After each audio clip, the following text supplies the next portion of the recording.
Hello, my personal routine. I usually get up at 6:30 a.m. I always have breakfast at work. I sometimes drink ounces at 9:40 a.m. I teach 4 years old during the day. I always have lunch at 1 p.m. I almost never sleep during the day. I do university work at 3 p.m. I sometimes come home at 6:30 p.m.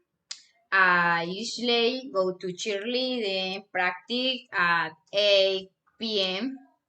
I always go to bed very late at night.